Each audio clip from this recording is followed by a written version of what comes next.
All right, so Brandy, it's 2023. We're officially 4 years old now.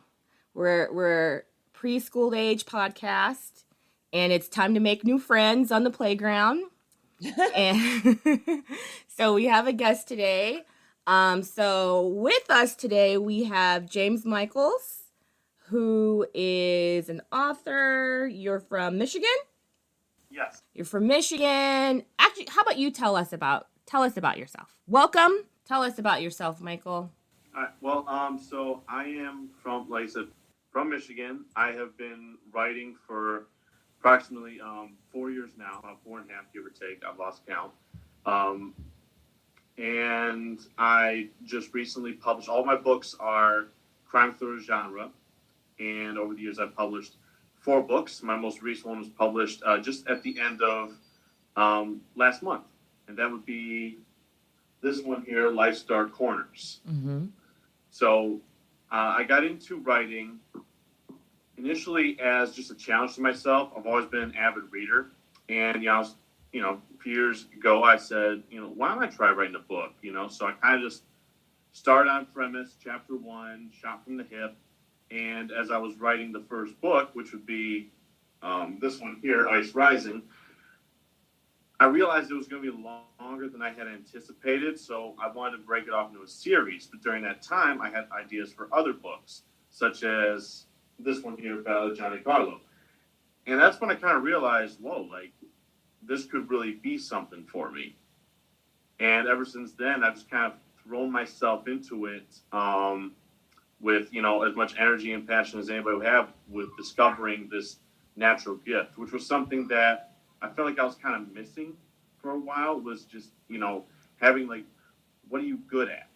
Oh. And I was never able to really kind of decide definitively for myself what that would be, whether it was, could I be an actor? Could I be a singer? Am I a good officer? I don't know.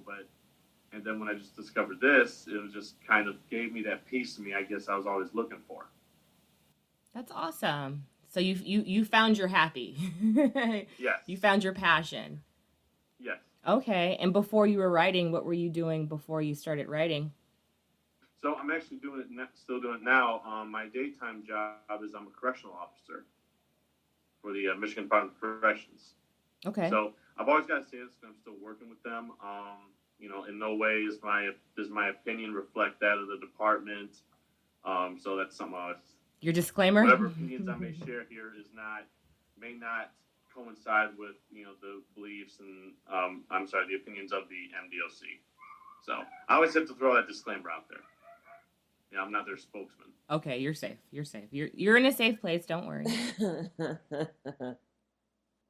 So James, what inspires your writing?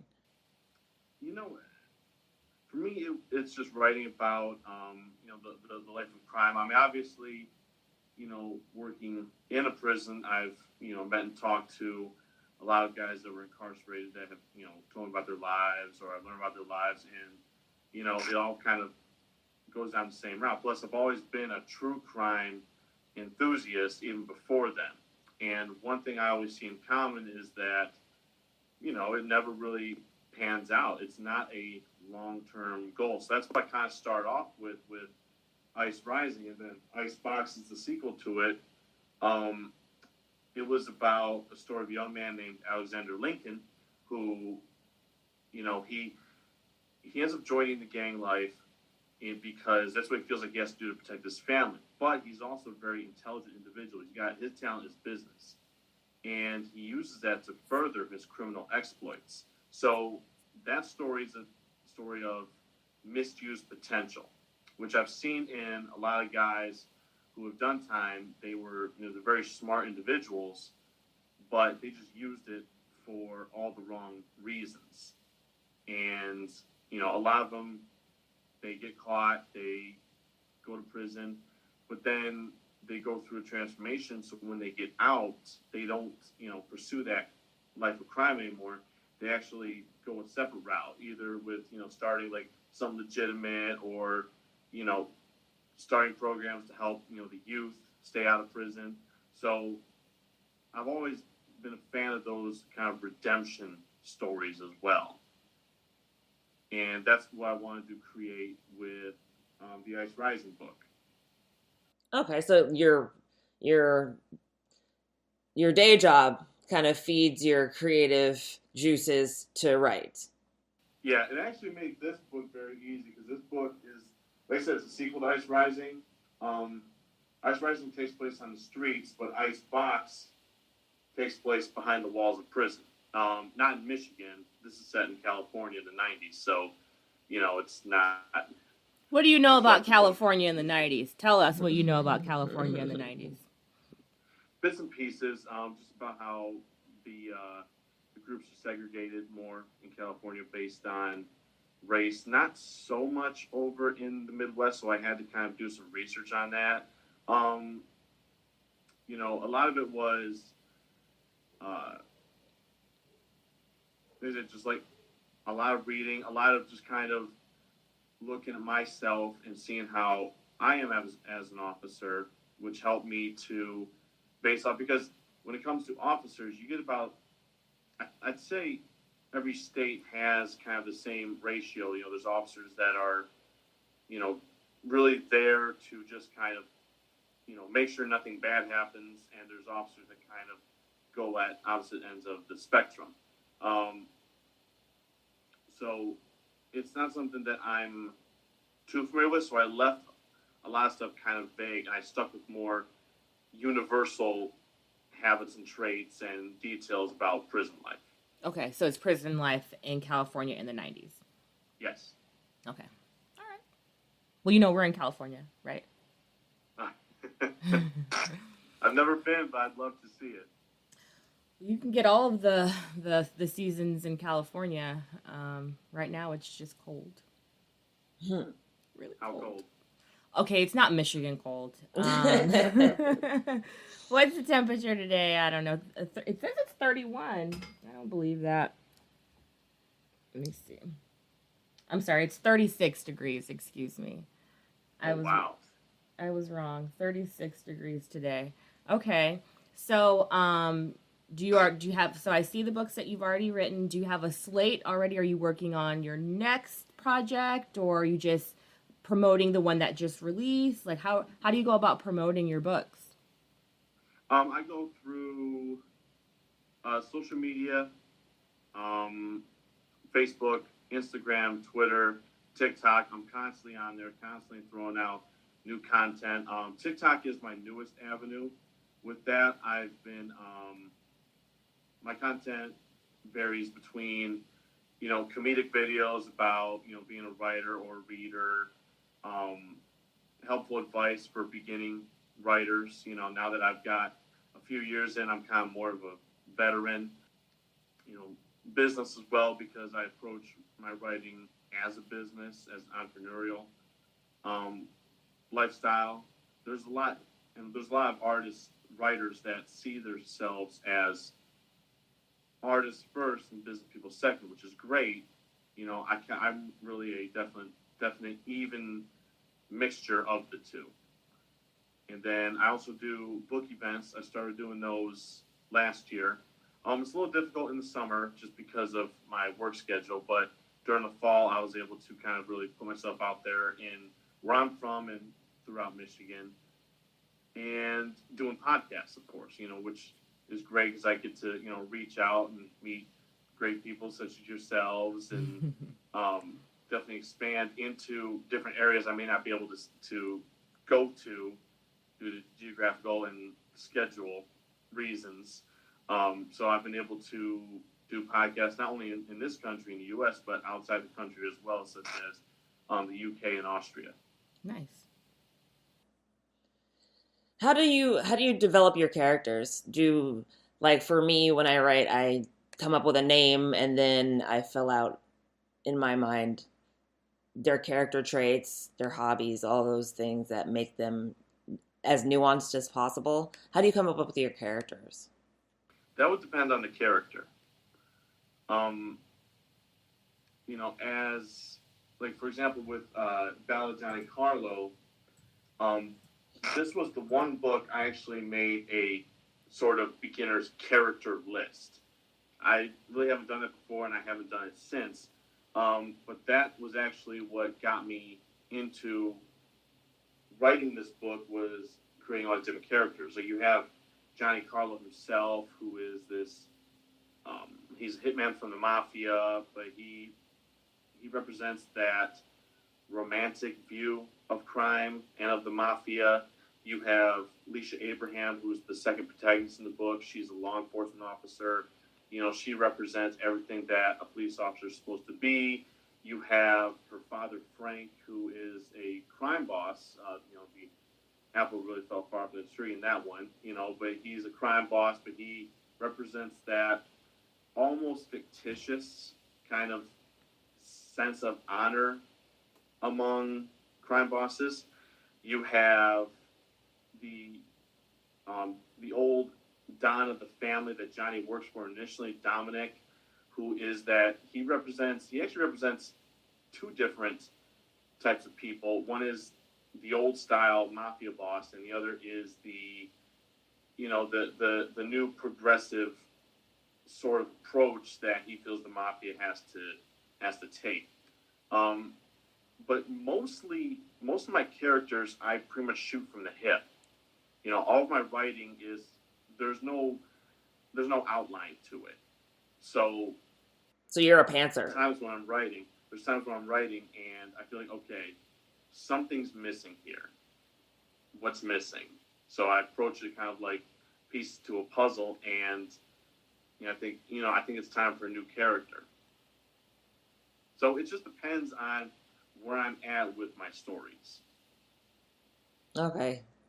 Yeah, you're a pantser. Definitely.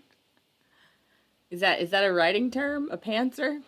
A pantser, yeah, a person who basically writes by the seat of their pants instead of plotters and pantsers and plantsters. That's funny. That's funny. So is summertime more busy for you for work? Because you did say summer's harder for you to be able to do your events and whatnot. So does your schedule change seasonally, or is crime just higher in the summer? Well, what it is that my days off are in the middle of the week. Oh. Like today's my day off, and when it comes to trying to get most book signings and events, festivals take place on the weekend, of course, when most people have the days off. I don't, and so sometimes when you have to take a day off, you have to request to take the day off, and then it kind of depends on who else wants that day off, because they're not going to let everybody have that day off, so they go by seniority. And me, I'm kind of lower on the totem pole. How long have you been with the your department? Department of Corrections. Mm-hmm. 8 years in June. 8 years, wow. And how has that been? It's been fun. Really? Yeah. Yeah, I mean, so I walk in there with positive attitude. Prison is notoriously known as a negative environment, and it can affect everybody from inmates to staff. So I walk in there with, like I said, with positive attitude, smile on my face, song on my lips sometimes. And because of that, I don't really have too many problems in there. I don't get too much trouble from the inmates. There's always a few, and then, I don't want to say, all the officers love me, and then somebody else comes on and says I can't stand them. So, but you get along pretty well with everyone. But yeah, I mean, most of the days in there are actually pretty good. That's good. Yeah. Do you plan on retiring with the Department of Corrections? So I plan on quitting eventually. I set myself an out date, as they call it, and I'm working toward that. So when I started, I was about, how long was I in there? About 3 years into my career with the Department of Corrections. That's when I discovered writing. And I do like my job, and I say this to them at work too. To me, it's a job. I respect it as such. I treat it as such, but writing is my career. That's something that I plan to pursue. So every day I'm working toward eventually setting up the means to leave and focus on that full time. And it's not a reflection on the Department of Corrections. It's provided me a living. I've got a wife and 3 kids that I've been able to feed because of this job. It's honest living, it's honorable work, it's good money. I've met great people in there. I met inmates that have really changed their life, and they go out there and I believe they really have a shot. I've met officers that have been so great that, if if we were facing the worst possible scenario, if I saw these officers going in there, I would go with them because that's just the type of person that they are. So it does have that brotherhood feeling to it, even though staff may get on each other's nerves. When it comes down to a bad situation, we're all in there as soon as we possibly can. So, no, I can't regret it. Most days, like I said, are good days. So, yeah, but just me personally, writing has become my career. That's something that I want to cultivate. Okay, nice. That was actually going to lead me into my next question. So, not in the next, but where do you see yourself and your writing in the next 5 years or so? I would be, at that point, I would be a full-time author. My out date is coming up. It's in a matter of years.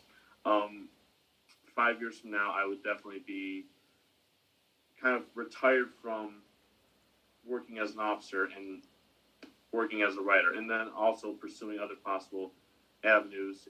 Battle of Johnny Carlo, especially, I've been interested in making into a movie one day. People that have read it said it'll make a very good movie.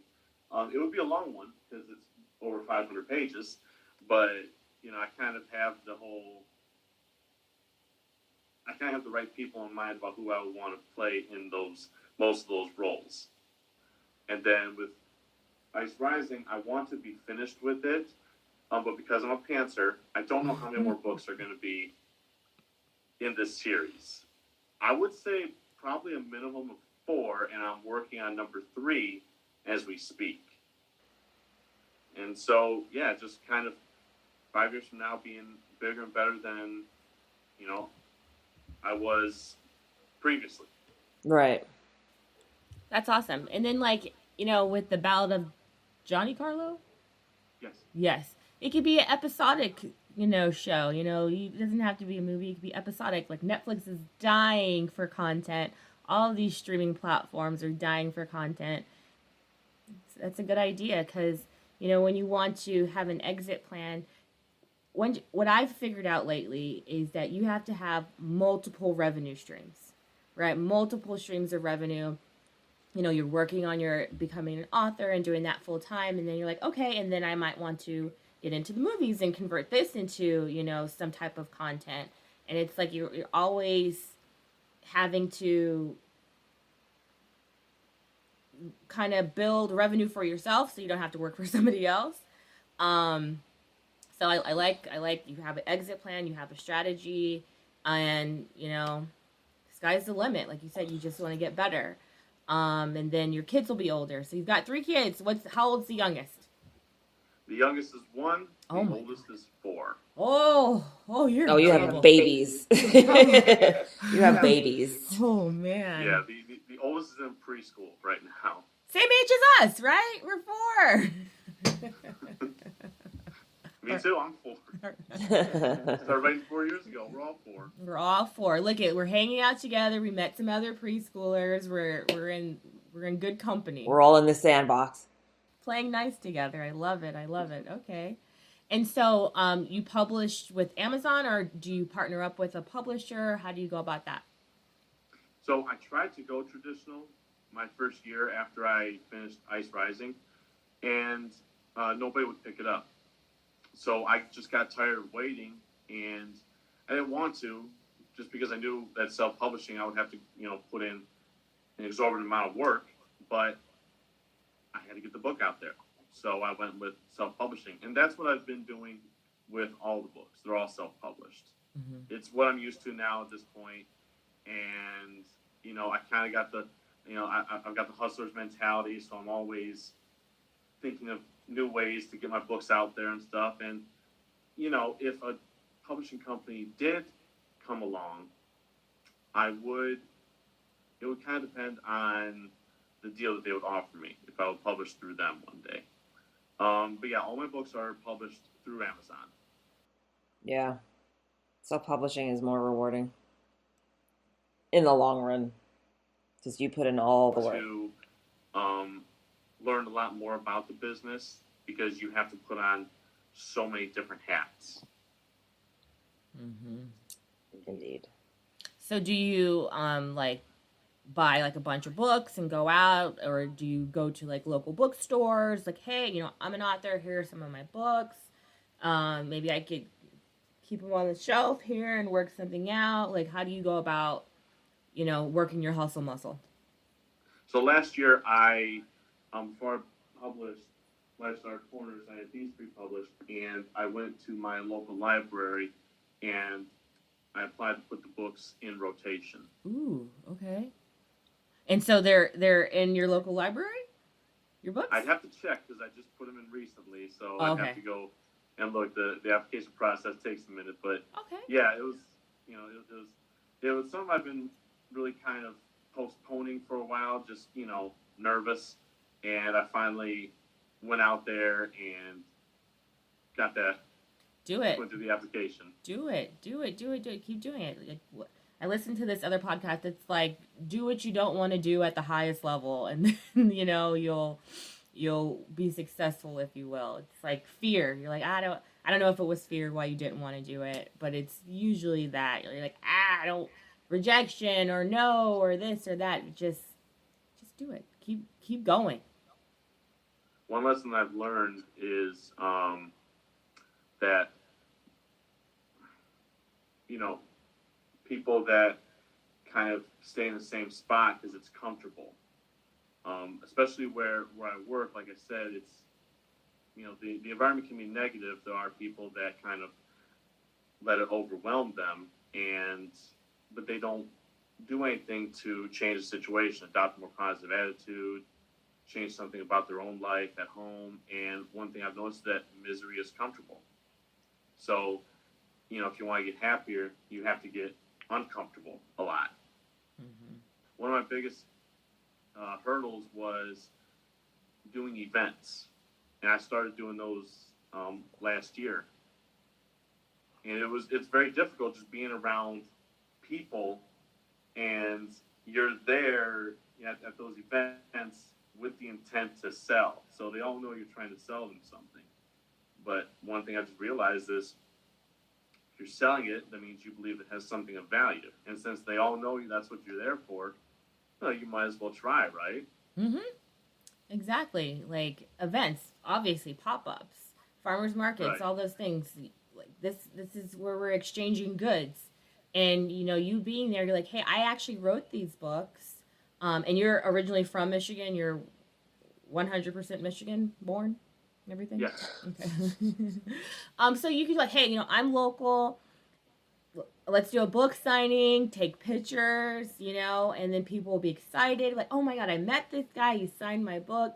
And then as you blow up, your books will become more valuable, especially the ones with your autograph in it. Yeah, it's just, you gotta keep working. And it sounds like you're doing everything you can do to get the exposure out there, to get yourself out there, to get these books read. How have they been received? It's a steady climb, I'd say. Most of the reviews for my books are positive, 4 and 5 stars. I'm not gonna lie, I've seen some of the 4-star reviews and I think, okay, why not 1 more star? Did you not scroll all the way? But that's just me. Of course, I think all my books are gold, and of course, not everybody's gonna feel that way. So I've had a couple people come and say that they've had issues with my book. Of course, you're not going to please everybody.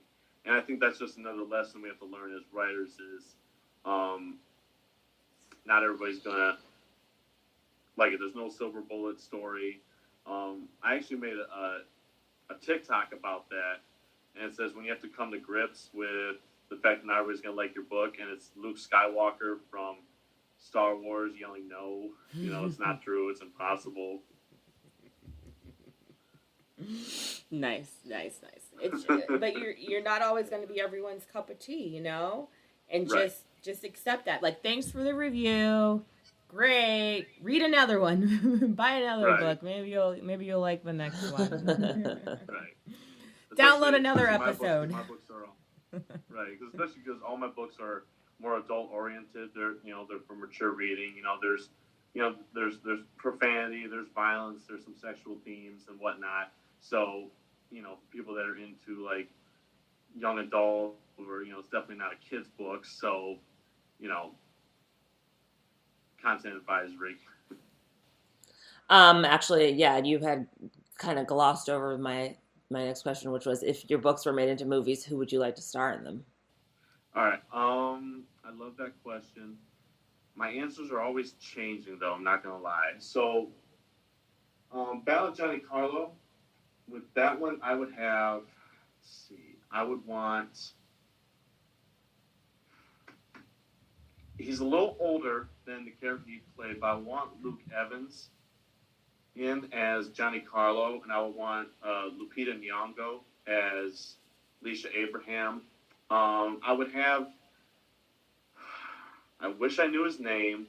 Did y'all ever see that show Bel Air, the Fresh Prince remake that came out? I didn't watch it. I've seen it, but I've never really watched it. He's the guy that plays Uncle Phil in that story. I would love him. I would love to have him in the movie. Armand Asante, Gal Gadot, Jared Leto. They would play the bad guys. Oh, that's expensive. You got an expensive cast right there. That's like a $1 million budgets, millions of dollars of budget. Nice. Okay, who is Gal Gadot gonna play? She would play Johnny's ex-fiance Aurora, who is the mafia family that Johnny works for. Aurora is next in line to run the family. It's one of those rules that the mob boss Dominic breaks. Having a woman not only in the mafia but running it, and Armando Sante would play Dominic. So Gal Gadot's character, because I know everybody knows her as Wonder Woman, I would have her play the villain. I think when I was thinking of the character of Aurora, that's who I thought about. She's an assassin like Johnny Carlo is. She's very ambitious. Wants to. She's next in line to run the family one day. So she's, she has that responsibility to kind of bring the mafia and the legacy up to a whole nother level. She's very ruthless in that regard. So when Johnny eventually, the premise of the story is that Johnny eventually leaves the mafia. So all of his old friends are now his enemies, including Aurora. So that's the story. Is he runs down to New Orleans where he meets Leisha, who is a homicide detective. They meet, and wouldn't you know it, they fall in love. And then Johnny finds out that the mafia has their sights set on New Orleans, and Leisha, being probably the best cop on the force, is in their way. So he picks his guns back up and goes back into the battle.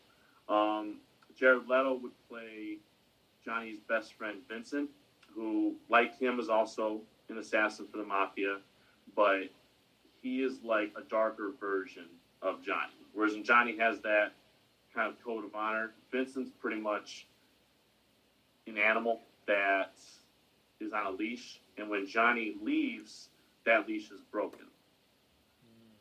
Type of thing. A dog off a leash. A crazy dog off a leash. Okay.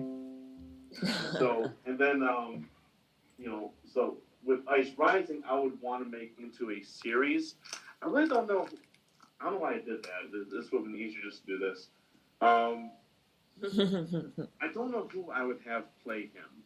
Because in the story he starts off very young. Because in this book he starts off when he's in one chapter he's 10, but for most of it he's like 14 to about 18. And then in Ice Rising he's about 18 to 20. Okay. So it would have to be somebody extremely young. And I just don't know any 18, 19-year-old actors that are big that are out there. I would really have to You'll look get for there. them. Maybe they'll come up in a while. You know, you've got time. You've got time. Don't worry. But I think the hardest one would be Life's Dark Corners, only because Life's Dark Corners, unlike all these stories, which are one linear story, these are all 5 different stories. Mm-hmm. So it's been done before, movies that have all these different short stories in them that you follow. But I don't know. I just think it'd be really difficult. Plus, I really hadn't thought about it for this book yet. Kind of Yeah. like what was that show on Netflix that was like scary? Black Mirror. Like every episode was different. So, you know, it could still be an episodic thing, like Dark Corners by James Michels, and every episode is different, and it could go into like, you know, one of the stories. Is there something that ties all the stories together, or they're all just completely separate? Well, they are all completely separate, but they're in the same universe as each other. Mm. In fact, they're all in the same universe as Ballad Johnny Carlo. So what I did with Ballad Johnny Carlo was because there's so many great characters in this book that I know that I can really kind of have like a Sin City approach to them, where you can just expand on all these different characters, give them prequels, sequels, origin stories. So that's what I did with Ballad Johnny Carlo. I took 2 of the characters. One character, which would be Leisha Abraham's father's bodyguard, Brutus, who's this big hulking character, but also brilliant, who is he's Frank's bodyguard and his right-hand man. So I gave him an origin story and just kind of how him and Frank met so long ago. So that's actually one of the short stories. And then all the other stories, like I said, I wanted to kind of have that Sin City, they're all in the same universe feel to it. So even though none of the characters between the stories interact, everything that's happening in one spot, you kind of hear about it in another spot. Okay. And so all of them have kind of like an Easter egg allusion to each other. Mm-hmm. So it's an anthology. Yes. Nice. Nice. Very nice. Very nice. Okay.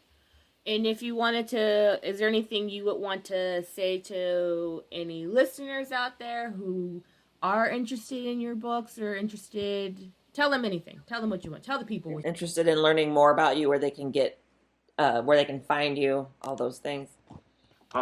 I just started a website. That would be, I don't know if they do www. Anymore. I may be behind on that one, but it's www.jamesmichelsbooks.com. That's Michels. Just, you know, it's been something I've dealt with ever since childhood. Everybody wants to put an A in my name. JamesMichelsBooks.com. That's where people can find all my books at, and also subscribe to my email. They can contact me. My email address is on the website if they ever want to shoot me a message personally, or sign up for my email subscription so that they can get updated on whatever books I have coming out, deals, events, and a lot more fun. Awesome. I will definitely put your website in the show notes, so you guys could click on that and learn a little bit more about James and his books. I feel like I want to get into the Ballad of Johnny Carlo. Is that the one? I'm imagining like Gal Gadot and Lupita Nyong'o and Jared Leto. I'm like, oh my gosh, what's gonna happen? So it's like in my head right now. So, great great casting, good job. So that it is definitely living in my head right now. So I'm interested in that one for sure. So I will put the link in there, and they're all on Amazon also, correct? Yep, they're all available on Amazon for Kindle and Kindle Unlimited Mhm. and paperback. Ballad Johnny Carlo also, where's that? Right there. Also has a hardcover edition to it as well. Okay. Wonderful. Awesome. All right. What is your TikTok? My TikTok, that would be Yeah. James Real Mike. James Real Mike. MIKE? Yeah. Okay. At work, a lot of people call me Mike just because of my last name, Michels. Like, hey, Mike. I'm like, so I kind of went with that. James Real Mike. Okay. Nice. Awesome. Well, this has been fun. It was great talking to you. Thank you for reaching out, and I'm glad we got to collaborate on this. Yeah. So you shared with us your info. People know how to get a hold of you. We've got your TikTok. I'm gonna add your URL in there. That's about it.